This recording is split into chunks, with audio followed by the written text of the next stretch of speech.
Could be content to spend their holidays as long as they're at home. That's the instruction from President Nicolas Sarkozy. Two ministers have been heavily criticised in France over their free New Year's vacations to politically volatile Tunisia and Egypt. Rory Challens has more. Prime Minister François Fillon would probably like to escape France at the moment. So too would Foreign Minister Michel Alliot-Marie. The problem is that's exactly what's got them both into trouble. Monsieur Fillon took his family on holiday to the Nile resort of Aswan, courtesy of Egypt's unpopular president Hosni Mubarak. And Madame Alliot-Marie is facing calls to resign for flying on a private plane to Tunisia for holidays. That plane owned by a businessman with alleged ties to ousted leader Ben Ali. With pictures like these coming daily from the Middle East, it was very bad timing for the politicians. The French media has had a field day, painting the two as cozying up to despots and autocrats.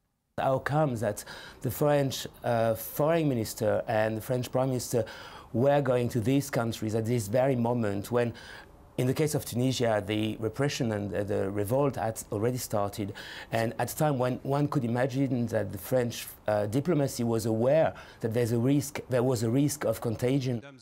But the Prime Minister insists he's done nothing wrong. I have strictly respected all the rules related to private trips abroad for the Prime Minister, as well as the President of the Republic. But even if no rules were broken, President Sarkozy knows this looks bad, and new guidelines have been issued. For the holidays, from now on, members of the government will have to prioritise France.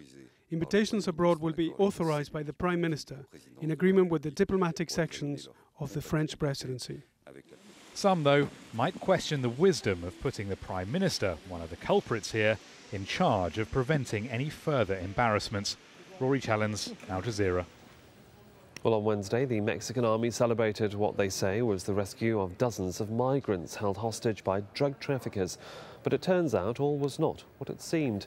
A PR stunt or an honest mistake from Mexico City. Frank Contreras investigated. A potential political embarrassment for Mexico.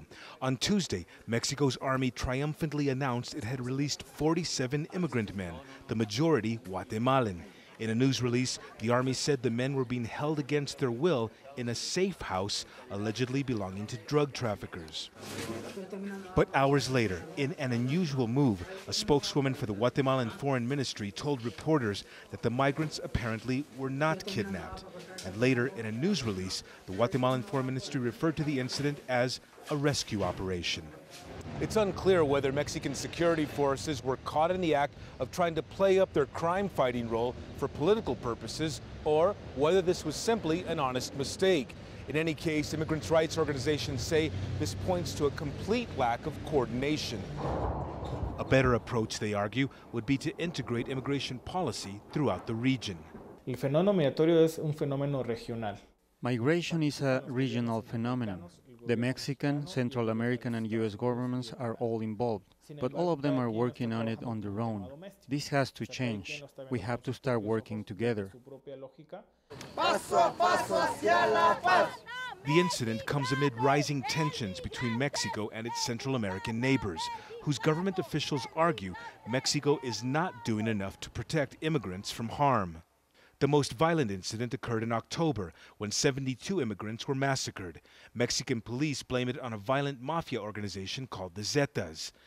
Central American governments quickly demanded that Mexico do more to protect immigrants crossing its national territory. According to Mexican authorities, some 20,000 undocumented immigrants were kidnapped by criminal organizations in 2010. Tuesday's official revelation from Guatemalan authorities will most likely add to the diplomatic tensions. But the real dangers facing tens of thousands of immigrants heading through Mexico on their way north will not likely stop them from making the journey. Frank Contreras, Al Jazeera, Mexico City.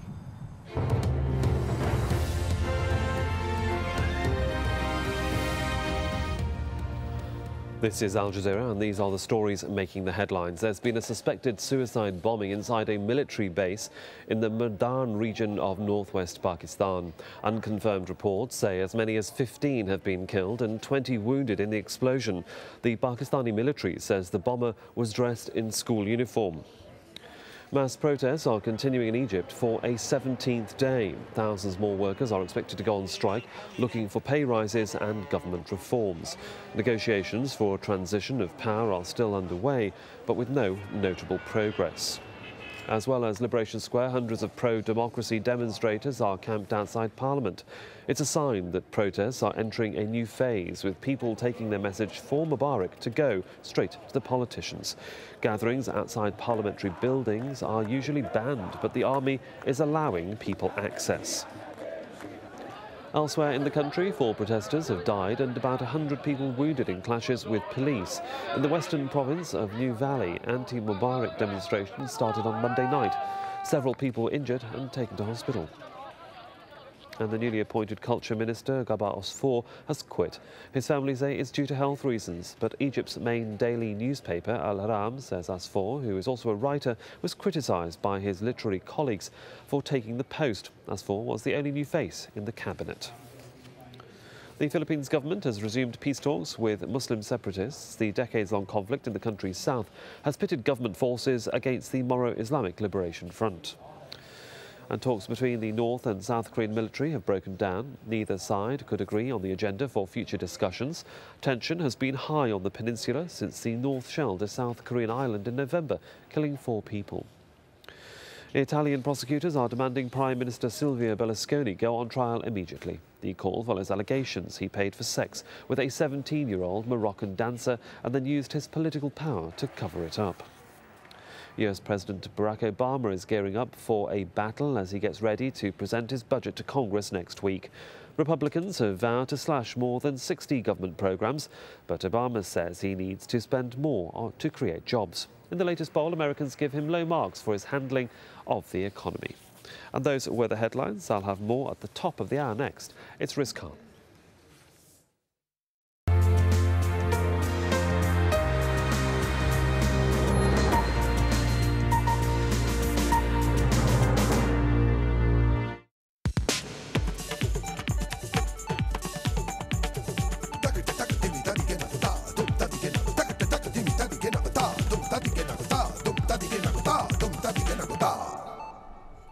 Hello and welcome. I'm Imran Garda sitting in for Riz Khan. Well, Haiti's deepening political crisis pushed the fragile nation further into disarray. As the country prepares for a presidential runoff vote in March, thousands are protesting against a 3-month extension to outgoing President René Préval's term. Complicating matters is the possible return of a controversial former leader. This week, Haiti issued a diplomatic passport for ex-president Jean-Bertrand Aristide. He has been in exile after being forced from power in a violent 2004 rebellion. His arrival would represent a second twist to Haiti's ongoing political drama. Ousted dictator Jean-Claude Duvalier touched down in Haiti 3 weeks ago, saying he was seeking reconciliation. Well, today we ask, how will the latest developments affect Haiti's troubled democratic process?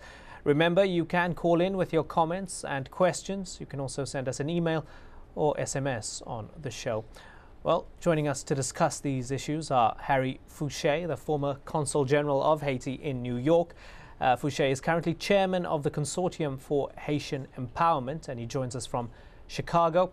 And joining me here in the studio is Mark Weisbrot. He's co-director of the Center for Economic and Policy Research, an economic think tank based here in Washington, D.C. Thanks a lot for joining us, both you gentlemen. And earlier I also spoke to OAS Secretary General Jose Miguel Insulza, and we'll be listening to some of what he had to say to me a little bit later on. First of all, Mark, do you think that this upcoming runoff vote is pointless? Well, I don't see how you're going to get a legitimate result out of this. First of all, 3/4 of the electorate didn't vote in the first round of the election. And that's partly because the most popular political party was arbitrarily excluded. It's as if you were to exclude the Democrats in the United States.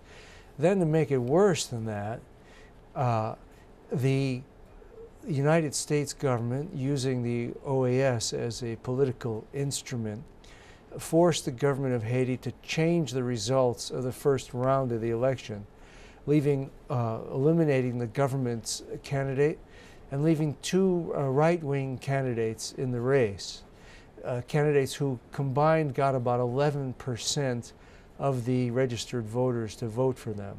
So given all this, I think it's very hard to see how you get a legitimate government out of this. Would the United States really threaten sanctions and the withdrawing of aid in order for Haiti to instate its preferred candidate? Well, they did. I mean, Susan Rice made remarks in front of the United Nations, which all of the newspapers, including the Miami Herald and New York Times, everyone interpreted, Associated Press, as a threat. Now, it's true that Hillary Clinton, said they weren't threatening them, but they also canceled the visas of various government officials. They used every possible pressure to force the government of Haiti to accept this change of result, a very unprecedented thing, by the way, to change the result for any electoral authority, much less a force outside the country, to actually change the result of an election without a recount. And it's not even clear that they have a legal decision, because now it turns out that 4 out of the 8 members of Haiti's Provisional Electoral Council did not, in fact, sign off on accepting this change of result. And so the law requires a majority. So as we speak right now, there's some legal limbo as to whether or not they even have candidates for the second round. Okay, let's get Harry Fouché's thoughts. Mr. Fouché, do you agree with Mark that this runoff election is nothing more than a sham because the Electoral Council was pressured into choosing the candidates preferred by the United States? Well, indeed, the election was a shame. The day of 28th of November 2010 was a day of infamy for us in Haiti. We regarded it as an insult because, as was alluded to earlier, the majority of the Haitian people could not and were not able to vote that day. And by noon, the 12 of the candidates in the balloting had asked for it to be canceled, including the 2 people that are now in the runoff. They were also part of the group asking for the cancellation of the voting. And lo and behold, through pressure or through some sweetheart deals,